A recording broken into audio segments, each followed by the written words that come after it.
Many of us are on a journey to feel better or heal, but often we're not clear on the destination beyond just feeling better. Today, we're going to unpack that and take a deeper dive. Hi, I'm Dr. Jeffrey Rutstein, and welcome to the Wired for Wellbeing podcast, where each week we explore how looking through the lens of our nervous system can transform the way we live, love, and relate. Each week, I am joined by my good friend and producer, Steve Lissard. Steve, how are you? Hey, Jeffrey. Hey, everybody. I'm doing well today. Thank you. And I think this is going to be a really juicy topic to discuss. It's one we don't really talk about a whole heck of a lot. So I'm excited to dive into this one with you. Me too. How are you doing? I'm doing well, thank you. And I'm excited about this too. And by the way, if you find this helpful or supportive, please feel free to like, subscribe, or comment. So, Steve, what do you got for us this week? We've got a question that an anonymous listener wrote in. So I'm going to read the question and we can have a conversation about what's going on here. And friends, if you have a question, there'll be a link in our show notes as well at the end of the episode for you to send in via voicemail or email like this individual did. So, Jeffrey, you ready for our question? Absolutely. Okay, here it is. Is healing about trying to get as close as we can to our origin, the nervous system and self we were before trauma happened? Or is it about letting go of who we once were or might have been, and then creating the calmest and safest version of ourselves post trauma? So there's a lot in this question, Jeffrey. And I think it might really help for us just to get on the same page with you about how you define healing as sort of a starting point for our conversation. I think that's a great way to start. Uh, Healing is the way that I think about it. And I have always liked the word healing over cure, which means that in a cure, we're eradicating something. You cure an infection, you cure cancer, you're getting rid of something. But we're not getting rid of our nervous system, and we're not going to get rid of our past experiences. So, from that perspective, for me, healing is about actually coming together, being more whole, like the roots of the word healing imply, that this is a progression from feeling more fragmented or cut off from ourselves to feeling more whole, more aligned, and able to live and act from that place more and more consistently. It's sort of being able to unite with our strengths, our intellect, our heart, and really allow ourselves to be all of that in the world. So I'm intuiting some listeners saying, but wait a second, I don't want these parts anymore. I don't want to have these parts. I want to get rid of them. I don't want to live with them. And I know this is a common question when this topic comes up. So I just want to give you the opportunity to kind of talk to that very natural, like, but I don't want this. Right, right. So, first of all, it's really common to not want it. Whenever we are in pain, experience conflict, relationship turmoil, inner turmoil, a very natural human and mammalian desire is to get away from pain, to avoid it, stop it, and get away. It's part of survival. But how we do it in a day to day is we try to leave feeling and thinking about the problem, right? Um, Recently, I was writing about this and was speaking about how many of us want the problem to disappear. And this stepwise fashion, this working in this way through the nervous system, is about actually trying to get us not to disappear when a problem arises, because that's what happens. We begin to abandon ourself when we meet pain, conflict, shame, that we tend to leave ourselves and want to disappear from the problem. That's our attempt to make the problem disappear. But that costs us by we become less connected with who we are and our resources. We become a small slice of who we are. So, as we're talking about now, kind of what we're aiming for in healing instead, and this idea that we're trying to not get us to disappear, going to ask you to kind of go into what you mean by that, or the ways that in the healing process we might lose ourselves or we might regain ourselves. So, with this, the target of what we're aiming for in mind, help us understand the landscape a little bit better. Sure. So again, at the beginning, it's really common for us not to want these parts or experiences that we consider to be burdensome or problematic or disruptive to our life. That's natural. But it's not really possible to get rid of something. Uh, it is possible, though, to change our relationship to it. And in changing our relationship to it, it changes the experience itself, right? So, for example, let's use shame as an example. No one loves shame, and lots of people wish they could get rid of it. What we can do is change our relationship to shame so that we begin to understand it as a state, that it's not an accurate reflection of who we are, it's not the truth of us.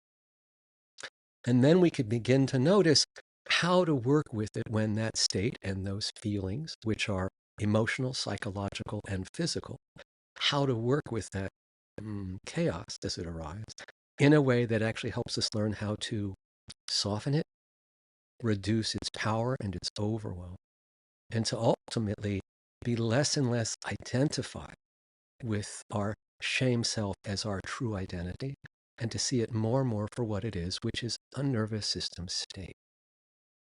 We're still having moments of shame, but the second that we can have a little space between getting hijacked by it and totally believing that we are down to the bone shame-worthy, and we can begin to see, even for a moment, that it's a state, it's not necessarily the truth.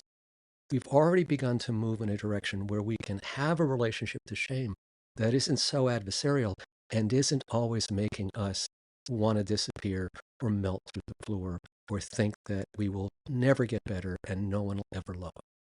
So we've got a bit of a framework now for healing, and the healing as sort of you look at it in your work. Let's pivot back to the question and the person asking, you know, do we in the healing journey return to that origin, that self we were before maybe the trauma happened? Or if not, what are we growing towards? I guess I'm just getting to the point of their question of like what do we return to, if anything? Right. So, right. Well, I believe, if I recall correctly, that our questioner asked, do I try to get to my pre-traumatized self? Yeah. Do I try to resurrect that, clear off the junk and the overlay that's happened with my trauma so I can reclaim my self before being hurt? Or should I give that up, let that go, and just work now on being the calmest, safest version Yep. that I can be?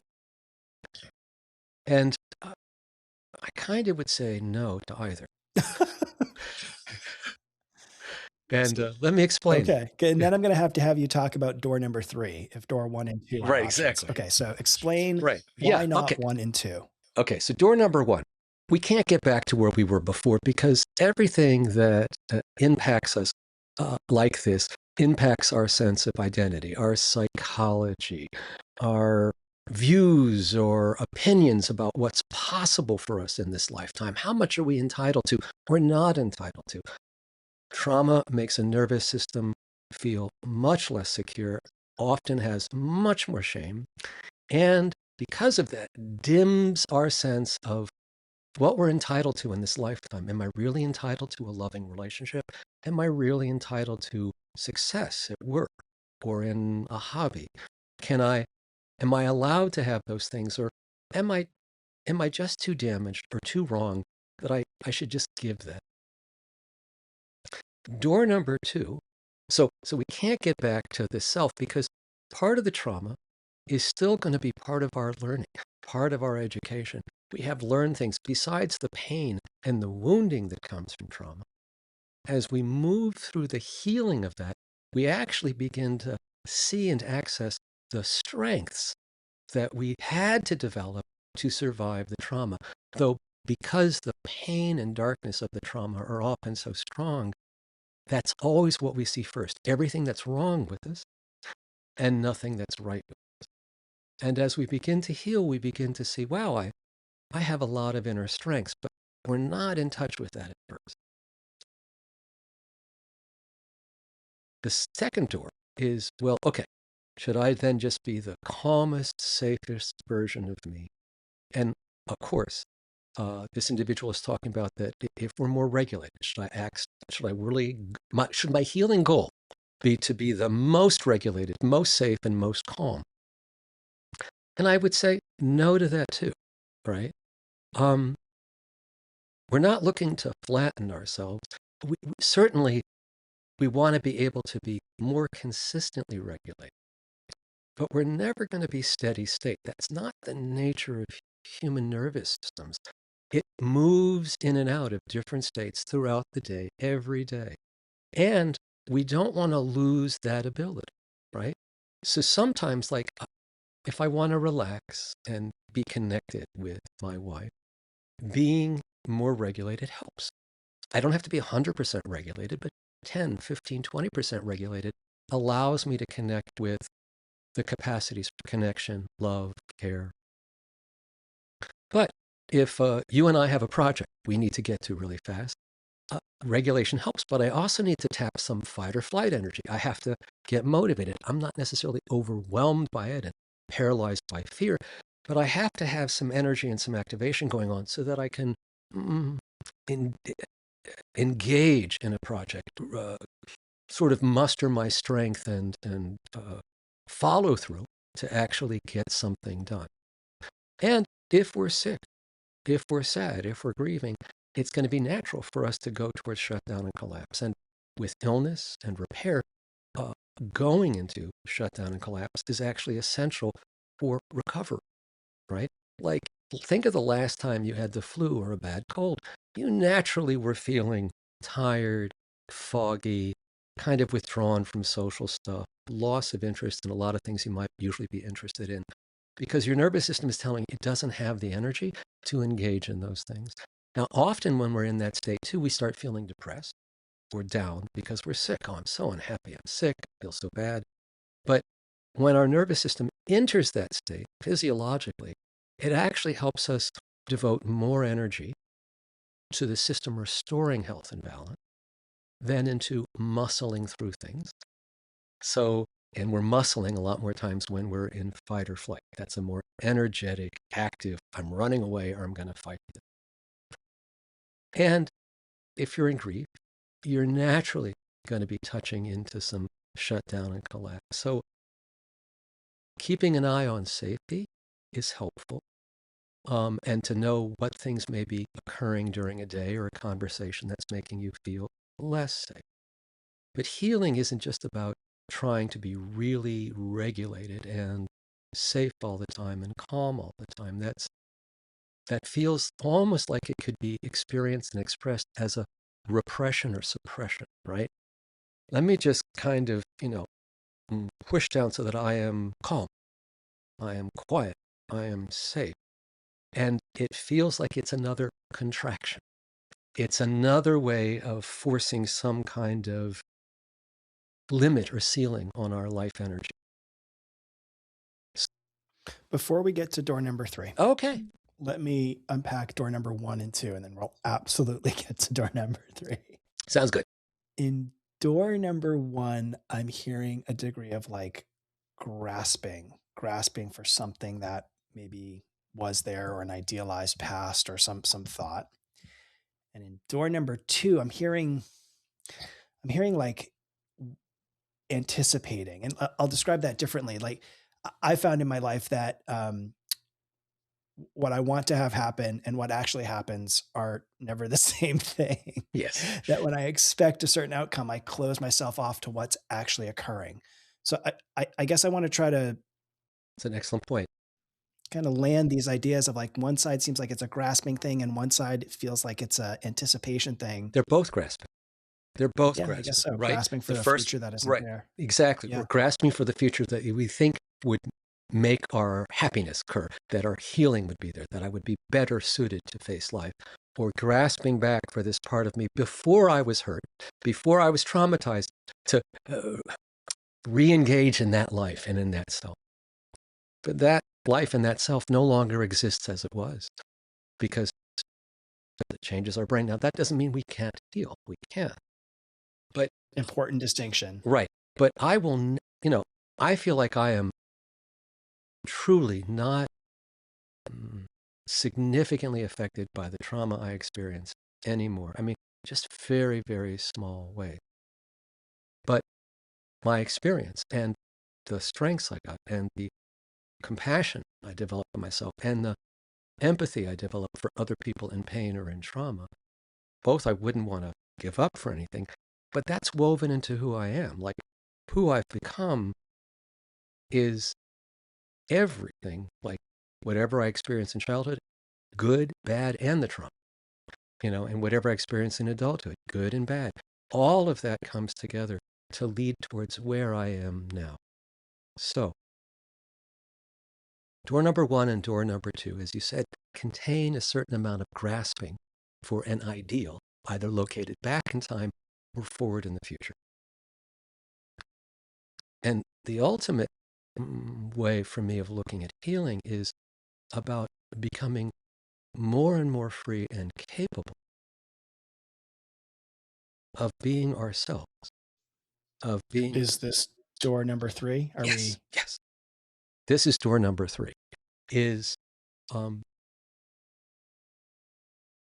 working to lower our frequency of going into defensive and protective states like fight or flight or shutdown and collapse, and to expand our capacity to have more of an ability to face more of our life in regulation, which does not mean always being calm, but it does mean that we're not getting hijacked as often. We're not jumping up into really high levels of anger and fury or terror and panic, or we're not dropping down to really low levels of despair and shame and numbness and dissociation. Well, we may need to do that at times because of the circumstances and the level of perceived or felt threat, that if we spend a tremendous amount of time there, right, we're spending more time in protection than in connecting with ourselves, with the world, with our life. Because, as I've mentioned before, you can't protect and connect at the same time. The nervous system is a little binary in that way.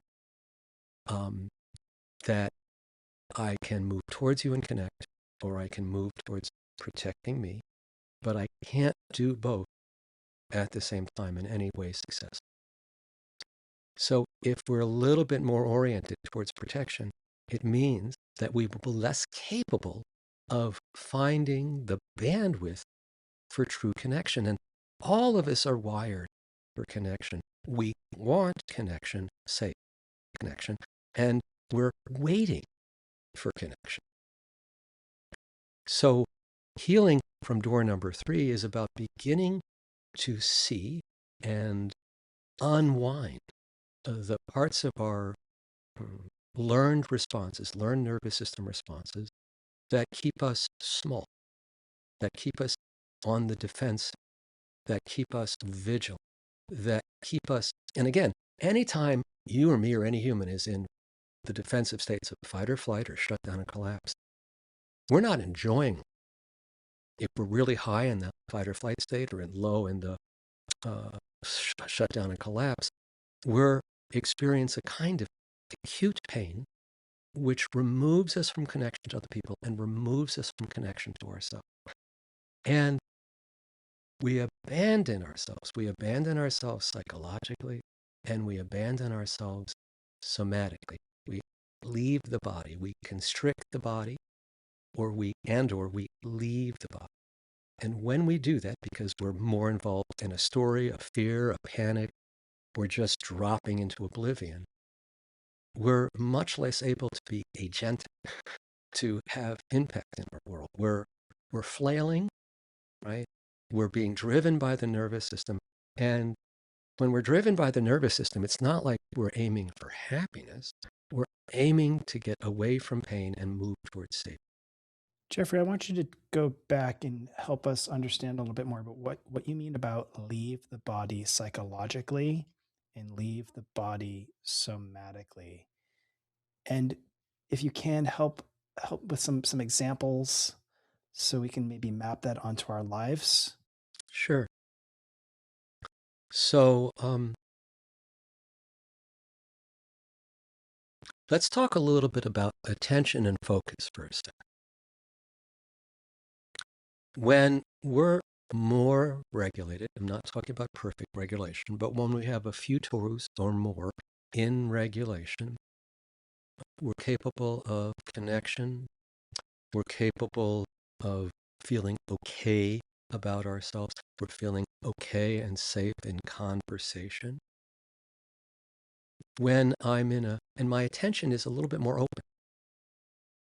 So I can be talking to you and I can hear the music in the background. Or I can be talking to you and enjoying my beverage, right?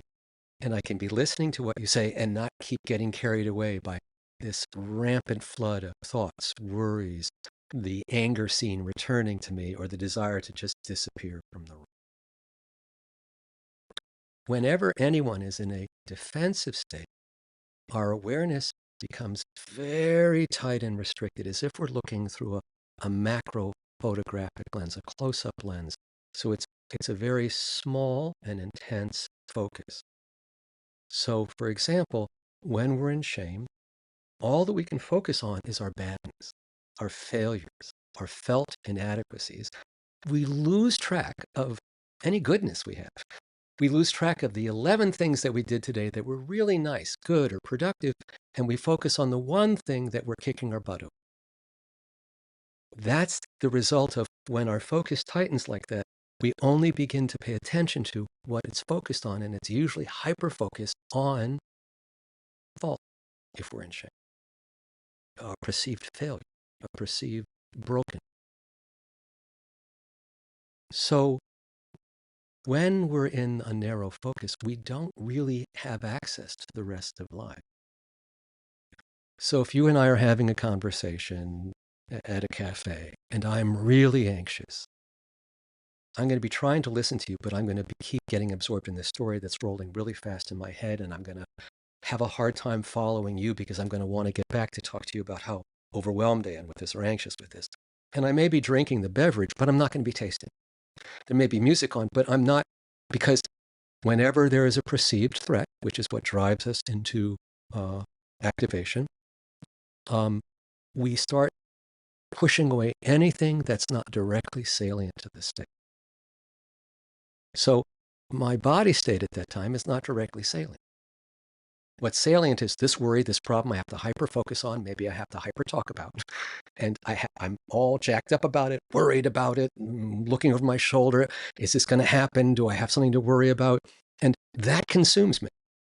I lose the sense of what would bring me safety. I even lose the idea that I could do something to feel different.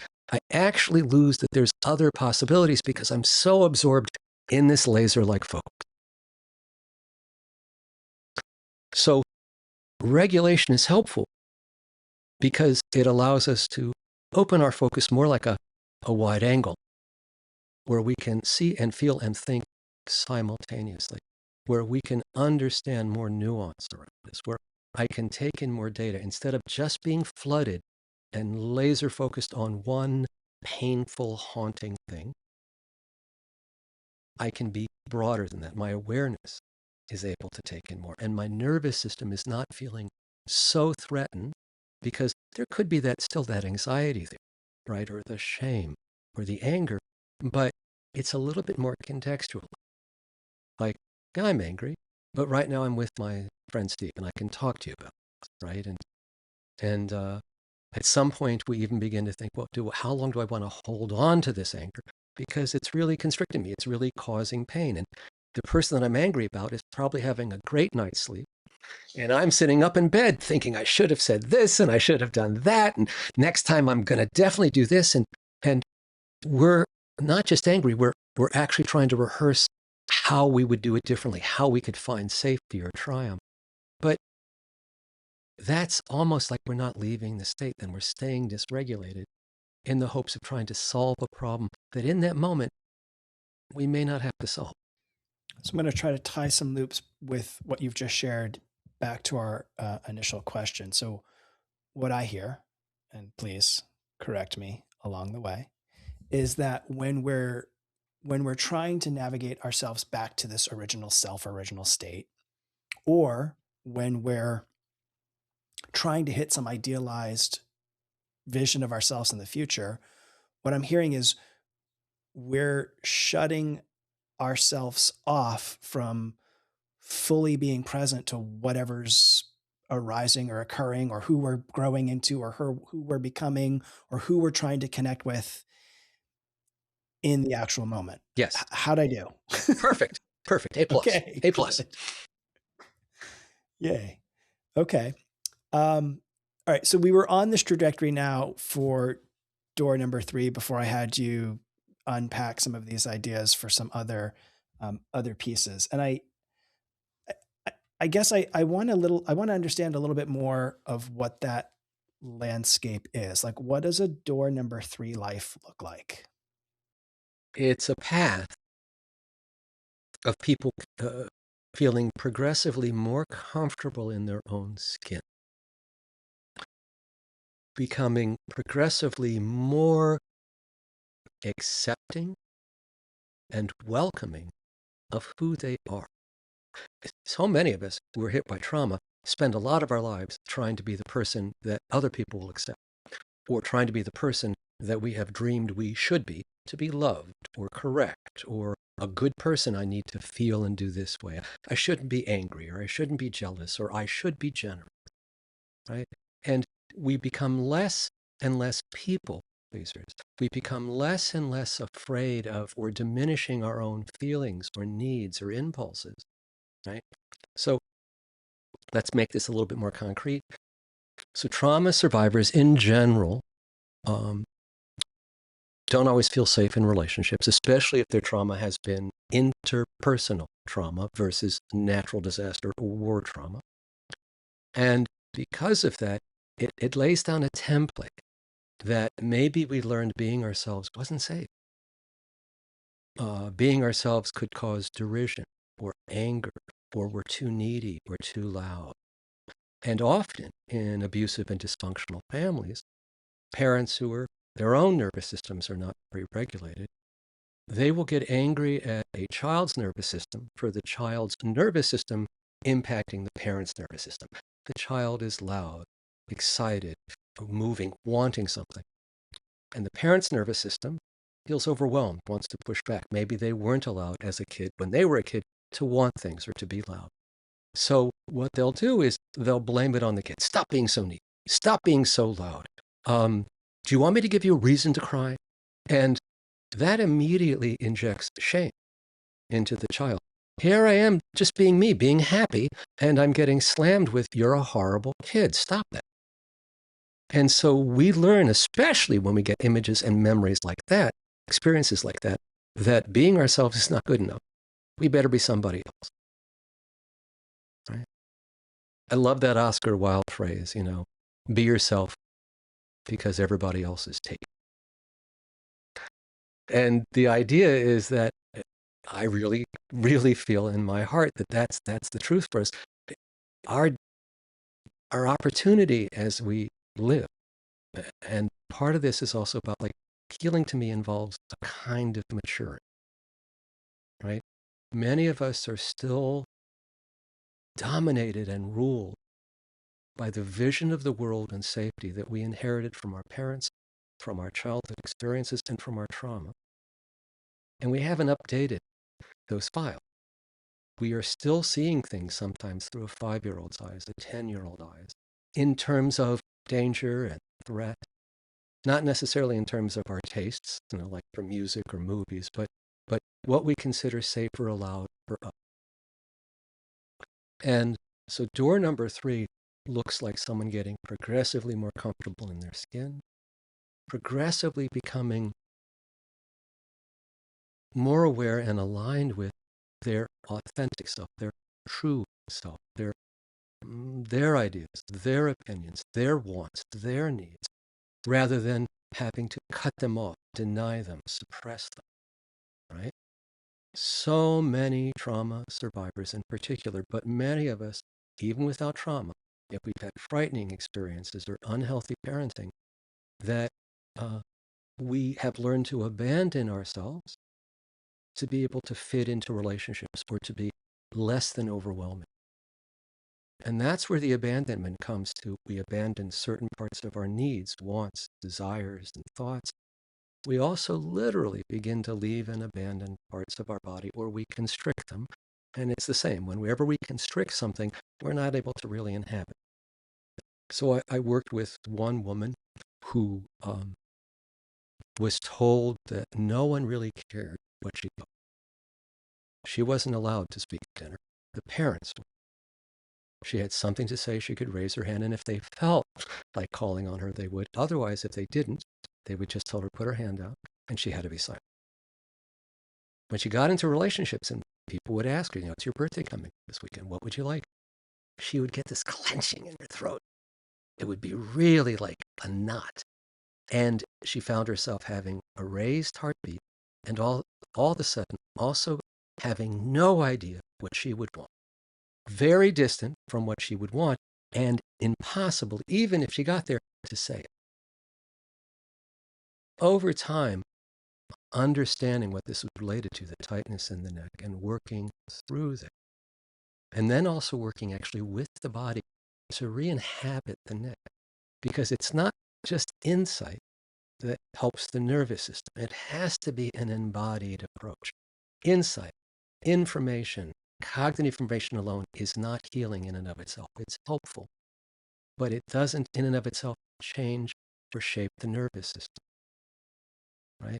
So that's why working through and with the body is part of this essential way when we go through door 3, right? But it's also to discover what's emerging.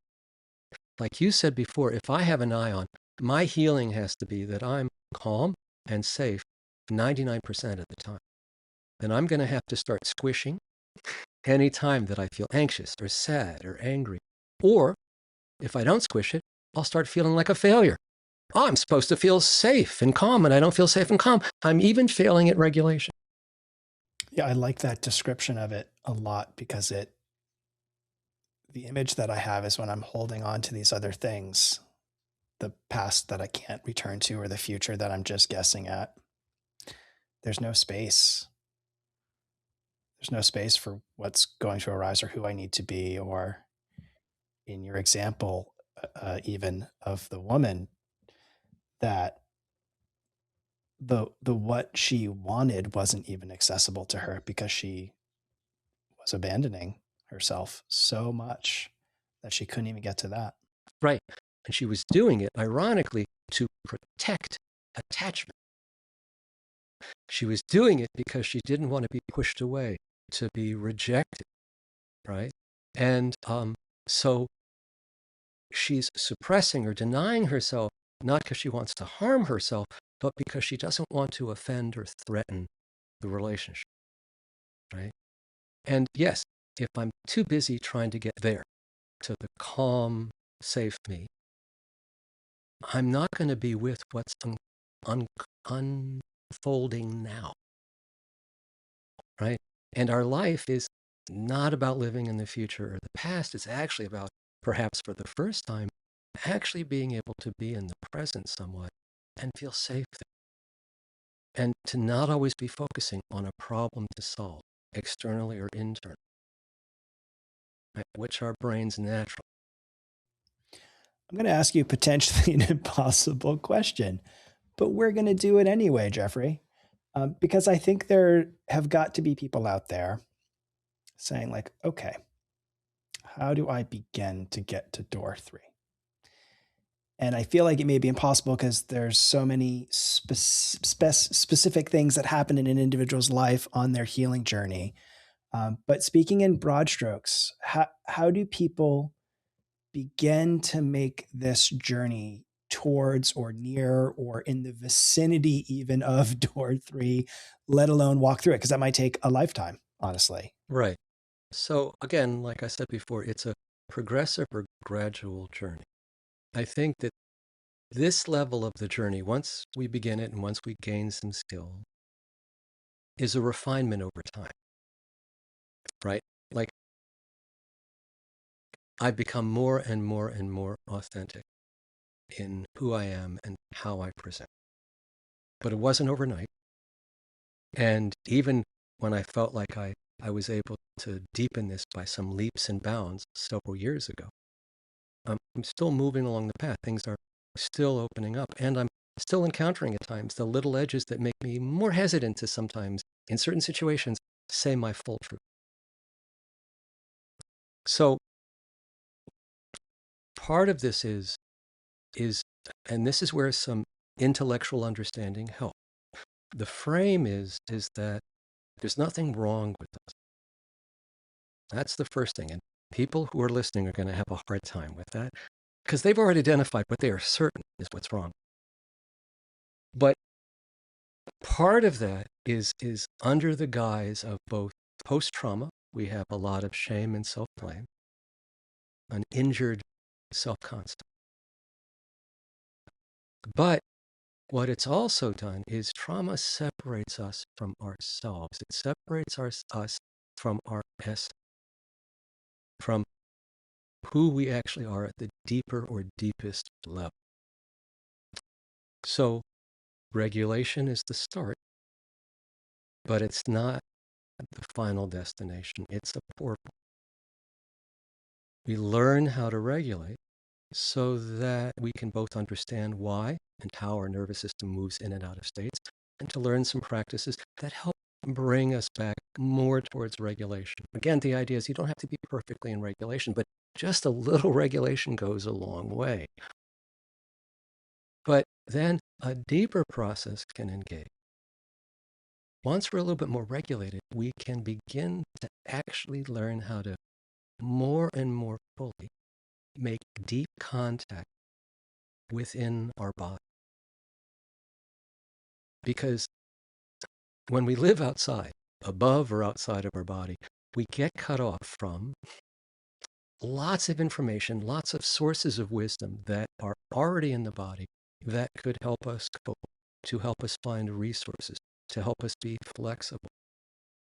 Or even more importantly, if we make deep enough contact in the body, we begin to experience the already wholeness of ourselves, not our psychological self, but the wholeness of our deeper self.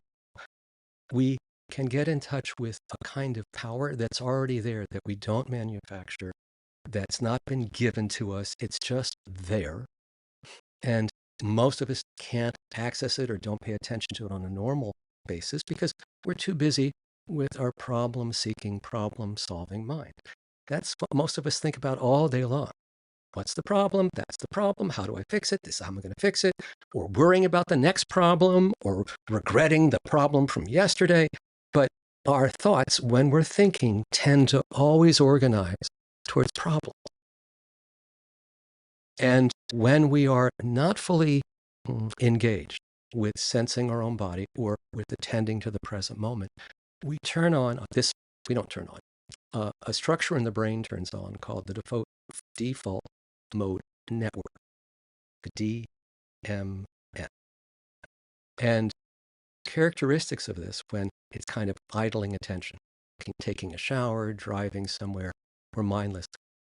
When the default mode network takes over, it directs our thinking towards thoughts that are much more self-referential. I'm not going to be thinking about you as much as I'll be thinking about me, and I will be mostly going through things that are negative. Again, evolutionarily, it will help me remember that that bush over there was the place that Johnny was eaten by the tiger, and I should definitely avoid that bush. It has evolutionary value. But right now, instead of worrying about Johnny getting killed, I'm thinking about, where am I in danger right now? Am I in danger because I expressed some anger at Bob today? Am I in danger because I expressed opinion, and even though I knew the listener wasn't happy about it, I was still willing to really stand up and state my opinion strongly? we'll start wondering if we're too much or not enough, or how we're disappointing others, or I can't believe I said that or did.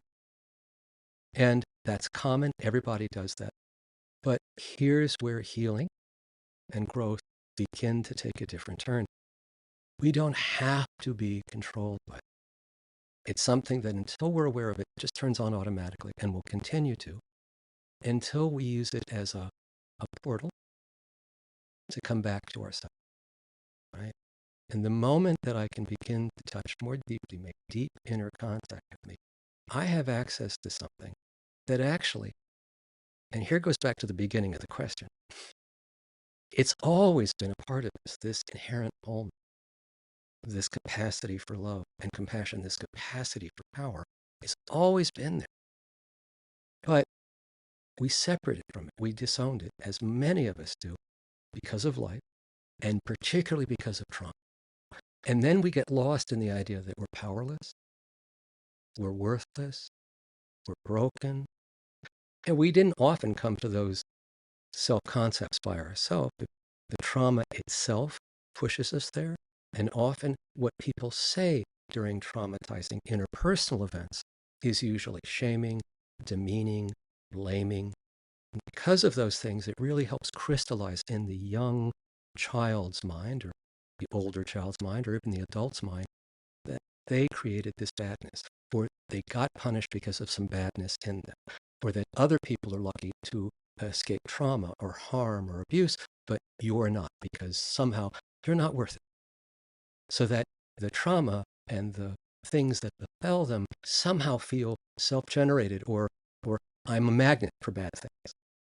You know, I'm trouble, and everyone knows it, and anyone who gets close to me will eventually find out I'm just trouble. Well, Jeffrey, I want to thank you for helping us understand this topic and taking us in a completely new direction than was originally apparent in the question, and unpacking this for us. And I want to thank the person who wrote this question in for sending it, for the bravery and courage and the desire to get this question answered and to send it to us. And friends, if you have a question, if you're wondering about something you're bumping up against, or something we've unpacked here, or you're navigating in your life or your family, we have a voicemail you can call. And the phone number is 866-357-5156. And you can leave a voicemail, and you can ask to be anonymous or leave your name, entirely up to you. And we'll add it to our list of questions we answer. And if that's not something that interests you to leave a voicemail, or you can't, because sometimes international numbers aren't able to leave a voicemail on our system, we have an email that I'll put in the show notes, and you can just send us an email. And again, leave your name or not as your choice, and we'll honor that.